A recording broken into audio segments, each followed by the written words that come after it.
Bonjour et bienvenue dans cette nouvelle vidéo. Alors ici, nous allons encore parler de l'ancrage, mais cette vidéo est beaucoup plus pratique que la première. Nous avons vu dans la vidéo précédente que l'ancrage était aussi un aspect multidimensionnel et qu'il y avait plusieurs types d'ancrage, qu'il était aussi important de s'ancrer dans sa verticalité, donc dans notre connexion à la terre et au ciel, mais aussi dans son horizontalité pour pouvoir rayonner de tout son être. Ici, j'aimerais vous donner des petits outils pratiques à utiliser dans votre vie du quotidien qui vous permettent justement d'être ancré tout le long de la journée. Je sais qu'il n'est pas facile quand on est hypersensible ou qu'on avait des antennes très développées qui fait qu'on capte tout autour de nous. Il est très facile en fait de se décentrer. Donc plus on travaille sur notre ancrage et sur notre centrage, plus il va devenir fort et plus il sera facile de réajuster justement notre niveau énergétique à tout moment de la journée dans n'importe quelle situation. Ici, je vais vous donner différents types de conseils. Cela va être des intentions, des visualisations et aussi l'utilisation des huiles essentielles pour pouvoir vous ancrer au cours de la journée. Dès que vous vous sentez un petit peu décentré, que vous voyez qu'il y a quelque chose dans votre environnement et autour de vous qui vous affecte, quelque chose qui ne vous appartient pas forcément et qui finalement vous avez pu ressentir autour de vous mais que ça commence à justement rentrer dans votre énergie et justement que ça va créer un décalage intérieur, là vous pouvez appliquer ces petits conseils, ce qui va permettre de pouvoir vous réajuster, vous réaligner et re-avoir un ancrage qui vous permette aussi de vous protéger. Parce que quand on a un fort ancrage, nous sommes plutôt l'observateur, nous regardons ce qui se passe à l'extérieur de nous sans en être affecté. Donc moi, c'est vraiment les outils que j'utilise au quotidien et je vais les partager avec vous aujourd'hui. Comme nous avons vu dans la vidéo précédente, il y a trois types d'ancrage. Nous allons parler ici de l'ancrage physique, de l'ancrage émotionnel et de l'ancrage mental. Allez, c'est parti. L'ancrage physique, c'est la reliance à notre corps. Quand on fait une activité très intellectuelle et qu'on est dans notre tête toute la journée, on a tendance à oublier notre corps. Notre corps, lui, pendant que nous on réfléchit, lui, il ressent. Et il capte énormément d'informations au courant de la journée, qu'on en ait conscience ou pas. Ce qui fait qu'après, on peut peut-être avoir des tensions qui surviennent dont on ne comprend pas l'origine. Si ces tensions s'accumulent, nous pouvons vraiment ressentir des blocages au niveau de notre corps et il sera très difficile de mettre notre corps en mouvement. C'est pour cela qu'il est important au quotidien, tous les jours, de mettre notre corps en mouvement. Spécialement si on est assis toute la journée devant notre bureau. Alors, il y a un exercice que j'aime bien faire pour remettre notre corps en mouvement, c'est des petits squats. Ici, nous allons nous placer dans la direction du nord. Le nord, c'est la direction de la matérialité et de l'abondance. Donc cela va nous donner énergétiquement aussi plus d'impulsion pour pouvoir libérer les tensions du corps. Ici, notre être, sa matérialité, c'est son corps, ses os, ses muscles, les tendons, le sang qui circule. Donc, placez-vous au nord et écartez un petit peu les jambes, qu'elles puissent être au niveau de vos hanches. Puis vous allez faire des petits squats en mettant votre attention sur la base de votre colonne vertébrale. Ici, c'est là où se situe notre chakra racine. Notre chakra racine, c'est une petite roue de lumière, un petit vortex qui permet de faire circuler le qi, comme on dit en médecine chinoise. Le qi, c'est de la force vitale. C'est aussi un point où notre circulation sanguine est très abondante. Donc en vous mettant l'intention sur ce point de notre corps et en faisant des petits squats, vous allez libérer des tensions. N'hésitez pas aussi à faire des petits mouvements avec votre bassin, circulaire sur la droite, sur la gauche, devant, derrière. Vraiment, laissez agir votre corps. Si votre corps a envie de faire aussi un geste spécifique, un mouvement spécifique, laissez-le faire, lui sait. Donc ça, c'était le premier exercice, mettre son corps en mouvement. Le deuxième, c'est une visualisation. Celle-ci, vous pouvez la faire à tout moment, à partir du moment où vous la pratiquez bien et vous ressentez son effet. Ici, nous allons aussi nous focaliser à la base de notre colonne vertébrale et nous allons imaginer un point rouge de lumière. Puis, je t'invite à imaginer à partir de ce point des racines qui sortent à partir de cette roue de lumière et qui vont pousser dans tes hanches et qui vont d'abord justement remplir toutes tes hanches. Puis ces racines vont devenir de plus en plus blanches et de plus en plus lumineuses, de plus en plus larges. Et elles vont descendre, descendre, descendre dans tes jambes, tes genoux, tes mollets et descendre dans tes pieds. Elles vont sortir de la plante de tes pieds et aller redescendre tout doucement dans la terre. Ces racines vont traverser les strates de la terre. Imagine-les très très blanches et très très lumineuses.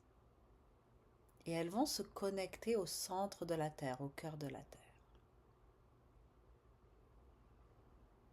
Au centre de cette terre, il y a un magnifique cristal.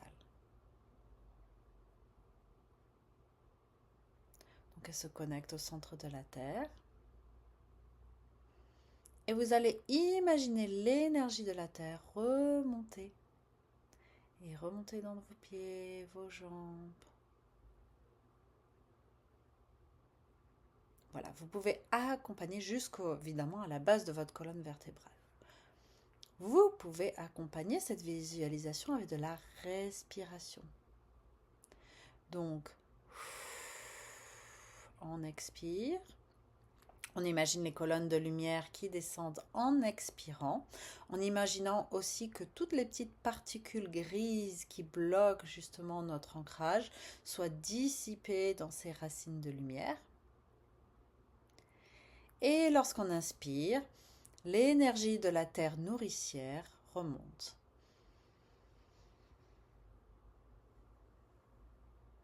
Et vous pouvez faire ça 4-5 fois. Ça, c'était le deuxième exercice.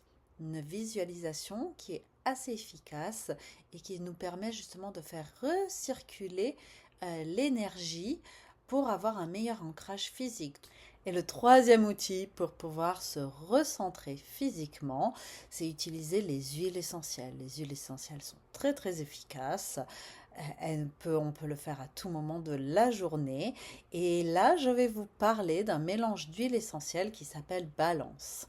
J'ai une vidéo complète sur cette synergie qui permet de comprendre l'aspect émotionnel et spirituel de tous les composants de ce mélange. Ici, ce mélange est majoritairement composé d'herbes, d'arbres et de racines. Il est d'ailleurs au préalable dilué déjà, et pour pouvoir se réancrer au niveau de son corps, il suffit simplement d'appliquer une goutte à la base de sa colonne vertébrale. Vous pouvez aussi l'inhaler, c'est très doux et très rafraîchissant. Et cela permet de revenir instantanément en quelques secondes à notre corps. Donc ça, c'était pour l'ancrage physique. Parlons maintenant de l'ancrage émotionnel. Alors l'ancrage émotionnel, c'est l'ancrage au cœur, à notre cœur. Alors, si on a un cœur d'artichaut et qu'on est très sensible, on peut très facilement se laisser dépasser par nos émotions. Alors il me semble que pour s'ancrer émotionnellement, c'est quand même un moment plus intime où on a besoin de plus de temps pour soi. Et donc c'est mieux de le faire le matin au réveil ou le soir au coucher. Pour pouvoir vraiment réinitialiser nos émotions et retrouver beaucoup plus de paix intérieure et pouvoir se connecter à son cœur. S'ancrer émotionnellement permet justement de laisser les émotions nous traverser, mais pas de réagir à travers elles. Peut-être qu'il y a une situation donnée en face de vous qui va faire naître une émotion. Si on réagit à la situation à travers cette émotion, il est difficile après justement d'avoir un regard plus neutre, plus terre à terre face à cette situation. Donc l'ancrage émotionnel nous permet à ça, nous permet vraiment de se recentrer émotionnellement, de laisser les émotions nous traverser, pas les bloquer, pas les dénier, car elles sont là, tout en aussi prenant du recul et pouvoir faire face à une situation donnée, sans être trop dans l'émotionnel. Aussi, cela nous permet de discerner. Est-ce que cette émotion vraiment m'appartient à moi ou est-ce que c'est une émotion que j'ai captée dans mon environnement?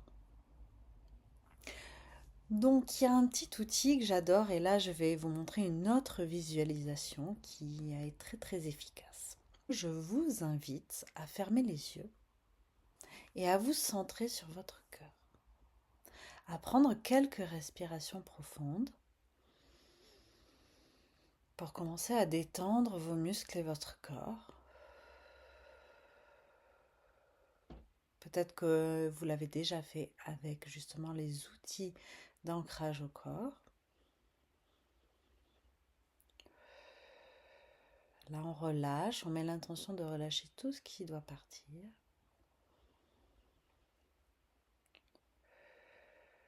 Puis, on va se centrer et se connecter à notre cœur. Et ici, dans notre cœur, on va imaginer une petite flamme blanche, d'un blanc pur. Observez cette flamme. Puis imaginez cette petite flamme blanche s'expandre, aller au-delà de votre cœur physique et grandir, grandir, grandir, au-delà de votre corps. Et là, cette femme grandit, grandit, et laissez-la vraiment grandir en vous et tout autour de vous. Et imaginez vraiment cette lumière pure vous envahir.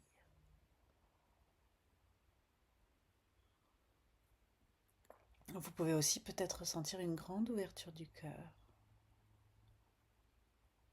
Ou peut-être que vous pouvez ressentir des fortes tensions qui indiquent justement des parties de vous à libérer, des résistances. Puis on ouvre son cœur, on ouvre, on ouvre, on ouvre. Et on peut faire étendre cette lumière et cette flamme blanche au-delà de la pièce dans laquelle on se trouve aussi. Pour libérer les émotions qui ne nous appartiennent pas et qui sont restées bloquées ici, autour de nous, dans notre environnement. Ou des émotions qui n'ont plus lieu d'être. Et restez un moment avec cette flamme. Ressentez sa douceur, sa chaleur.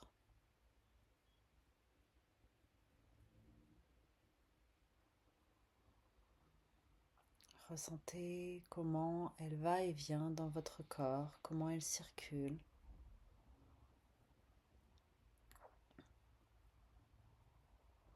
Puis quand vous sentez que c'est le bon moment, que vous vous sentez beaucoup plus apaisé émotionnellement, vous pouvez ouvrir les yeux. Alors ici, ce petit exercice de visualisation permet vraiment de justement libérer notre couche émotionnelle. Si vous avez envie d'utiliser autre chose que la flamme, vous pouvez aussi utiliser une lumière blanche pure. Pourquoi le blanc? Pourquoi la pureté du blanc? C'est que dans la lumière, il y a toutes les couleurs, toutes les fréquences de toutes les couleurs. Donc après, chaque fréquence va venir à vous et ce dont vous avez besoin au moment. Vous n'avez pas besoin de le mentaliser, de savoir quelles couleurs viennent à vous. Peut-être que vous les verrez en fermant les yeux, mais si vous ne les voyez pas, c'est pas grave. Mais donc vous laissez l'espace et vous laissez l'opportunité aux fréquences, aux couleurs, justement, aux différentes fréquences d'agir sur vous pour vous apaiser émotionnellement. Donc ça, c'était la petite visualisation. Maintenant, j'aimerais vous parler d'huile essentielle. Une huile essentielle qui est en fait très efficace pour l'ouverture du cœur, c'est l'huile essentielle de géranium. Donc ici, vous pouvez juste prendre une goutte de géranium, vous pouvez la diluer avec de l'huile de coco fractionnée et vous pouvez l'appliquer au niveau de votre cœur. Cette huile essentielle va permettre de justement réouvrir votre cœur. On ressent une sensation soudaine d'apaisement, mais aussi de joie de vivre. Vraiment d'apaisement dans le moment présent, dans cet instant-là. L'ouverture du cœur est quelque chose qui nous permet justement de ne plus être dans le futur ou dans le passé, mais revenir à sa présence. Quand le cœur s'ouvre, c'est instantané, tout s'apaise. L'agitation se dissipe. Et c'est comme ça que l'huile essentielle de géranium peut vous aider. C'est bien aussi de la mettre justement dans un diffuseur parce qu'elle peut agir autour de vous, dans votre environnement et en background. Et du coup, ça peut vraiment apaiser l'environnement de la pièce. Une autre huile essentielle que j'adore utiliser et qui est très très connue, c'est l'huile essentielle de lavande. Alors l'huile essentielle de lavande, émotionnellement, c'est l'huile de la communication. Mais en fait, ce qu'elle fait, c'est qu'elle connecte notre centre d'énergie de la gorge à celle du cœur. C'est très très utile dans plein de situations qui peuvent nous paraître conflictuelles. Ici, nous parlerons plus avec notre cœur, nous exprimerons plus nos émotions et cela peut énormément apaiser les situations au quotidien.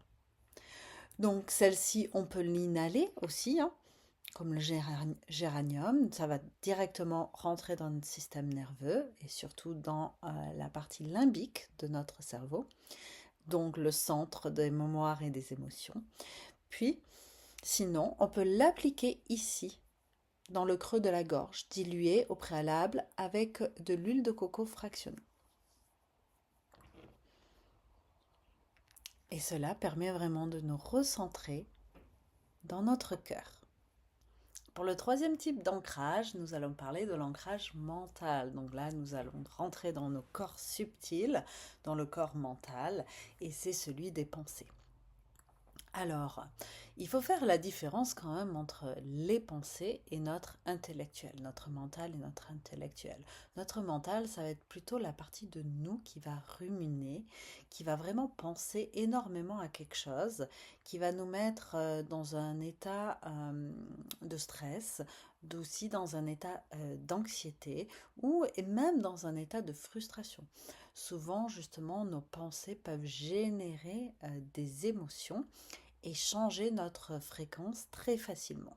L'ancrage mental, c'est justement laisser de l'espace pour accueillir des pensées, des idées constructives, des pensées visionnaires, des pensées positives aussi, mais pas qui sont pas faussées, des pensées où on élargit en fait notre champ de vision, c'est-à-dire qu'on va avoir une autre perspective, une perspective plus grande en fait de ce qui se passe autour de nous, au lieu de finalement ruminer sur des détails qui se sont passés au niveau de notre journée et qui fait que peut-être notre petit moulin il va tourner, il va tourner, il va tourner et en fait on va rester bloqué dans cette situation-là sans finalement amener à une solution ou à une nouvelle perspective à la situation. Donc quelque chose de très rapide au niveau visualisation, c'est d'imaginer que notre cerveau est dans nos pieds. En gros, on fait l'autruche. Quand l'autruche met sa tête dans le sable, c'est un peu ça qu'on fait. Donc on imagine vraiment notre cerveau, hop, on le prend et on le met dans nos pieds. Au début, ça peut paraître bizarre, mais en fait, c'est vachement utile. Donc bien sûr, on va se concentrer sur cette image-là. On ne va pas se concentrer sur nos pensées, on va vraiment focaliser sur cette image. On prend notre cerveau, on le met dans nos pieds. Donc là, on fait l'autruche. Ça permet vraiment de ralentir notre niveau de pensée et de nous réancrer dans le moment présent. Puis, ensuite, j'aimerais vous présenter une huile essentielle. Et oui, une huile essentielle qu'on utilise énormément durant l'été pour chasser les moustiques, mais pas seulement, elle permet aussi de chasser nos pensées répétitives et qui ne sont pas forcément agréables pour notre bien-être. Et oui, c'est l'huile essentielle de citronnelle. En fait, j'ai découvert le pouvoir de dissipation des pensées de la citronnelle un jour où j'avais mis de la citronnelle justement dans ma salle de bain pour chasser quelques petits insectes. Et j'avais quelque chose qui me préoccupait, donc je pensais énormément à ça et ça commençait à affecter justement mon moral. Et là, je rentre dans la salle de bain et tout d'un coup, mes pensées se sont dissipées. Il y avait une très forte odeur de citronnelle, j'en avais peut-être mis un peu trop. Et en fait, là, je me suis rendu compte du pouvoir de cette huile essentielle. Et depuis ce jour, je l'utilise énormément. Et en fait, on n'a même pas besoin de consommer cette huile, simplement, en plus elle est assez forte, mais simplement en l'inhalant, vous allez voir comment ça agit sur votre mental. Alors, en général, les huiles essentielles de citrus sont très uplifting, donc très élevantes en fait, elles nous élèvent quand même émotionnellement, elles nous amènent à plus de vitalité, de dynamisme, mais la citronnelle vraiment agit sur notre corps mental, c'est assez instantané et impressionnant. Donc, je vous conseille de l'utiliser pour l'ancrage mental. Puis pour finir cette vidéo, j'aimerais partager avec vous une prière. Une prière qui m'a été donnée quand j'ai commencé justement l'énergétique avec la pranathérapie. Et c'est une prière qui a été citée par Master Choa Kok Sui, donc le fondeur, le créateur de la pranathérapie. Et j'aimerais bien vous la lire. Elle est en anglais, je vais vous la traduire ici directement. Et là, c'est une magnifique prière qui justement permet de s'ancrer sur les 3 niveaux, vraiment, sur le corps, le niveau physique, émotionnel et mental en même temps. Et donc, je voulais la partager avec vous. Donc, je vous la lis maintenant. Je suis ce que je suis. Je ne suis pas le corps, je ne suis pas les émotions. Je ne suis pas les pensées, je ne suis pas l'esprit. Mon esprit est seulement un instrument subtil de mon âme. Je suis une âme. Je suis un être spirituel avec une intelligence divine, avec un amour divin, avec un pouvoir divin. Je suis un avec mon soi. Je suis ce que je suis. Je suis un avec mon étincelle divine. Je suis un enfant de Dieu. Je suis connecté avec Dieu. Je suis un avec Dieu. Je suis un avec tous.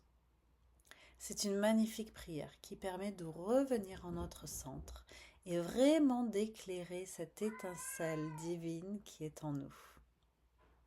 Voilà, j'espère que cette vidéo vous a plu et si vous voulez en savoir plus, n'hésitez pas à cliquer, à me suivre sur cette nouvelle chaîne et à partager ça avec vous et autour de vous. Je vous embrasse très fort, à bientôt.